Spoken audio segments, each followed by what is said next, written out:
Hi, um, my name is Caroline. I am a lecturer by profession, a management lecturer, but I am the heads of program for Caranbond Educational Consultants. So, first of all, thank you. Thank you for the questions that you have been asking me to address. Some have been writing me, emailing me about issues that they would want me to help them with. And on this particular day, I would want to answer a question that I was asked, that I'm going to read it. And it's about writing a CV that is relevant. A CV that is relevant. So I was asked, Dear Caroline, kindly help me write a relevant CV.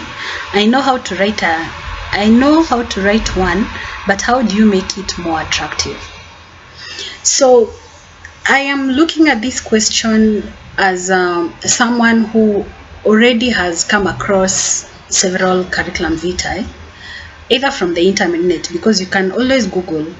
If, for example, you're being asked about a job of being a teacher, maybe a consultant, what you can do for yourself is actually Google a CV of that particular person who is in that area. For example, a CV of an engineer. So you're going to be able to see the template which fellow engineers or videographers or teachers or whatever it is normally look like. Sometimes, even when you've been asked to forward your curriculum, some employers normally give you a format which you can follow, of which you need to be very, very careful to follow the format if a format is needed to be followed. So I'm looking at it in terms of something that we have learned in school or you have seen people do. So a normal or a simple CV has sections like personal background, academic background, professional background, are you involved in community, what are your hobbies, and simply it ends up with who are your referees. That's a simple one. So we know how to write one from what we learned in school, but there are other things which are added, maybe to make it more technical, which would help to some extent depending on the kind of job that you're being asked to do. So let's start with the personal information. Of course, the CV is a detailed description about someone. So where you start, even when you're asked to describe yourself, is you start with your name. What is your name? What is your ID number? What is your date of birth? Are you married? That is your marital status. What is your address? What is your telephone? What is your email address? And maybe citizenship. Okay. There is a part where people confuse about the languages you speak vis-a-vis the tribe you are.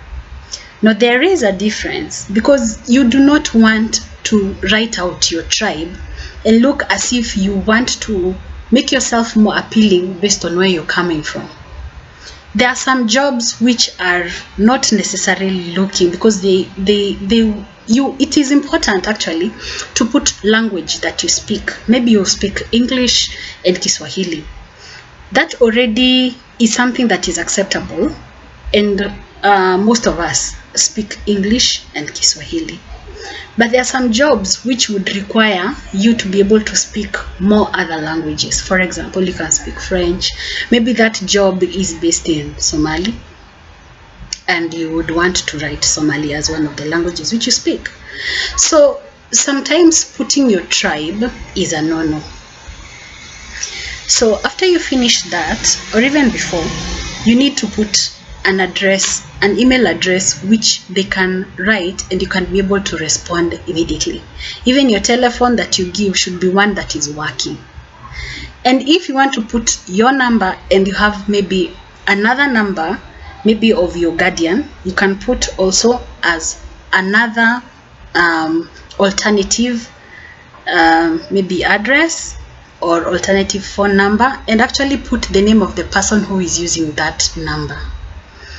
So from there, automatically we go to the academic background.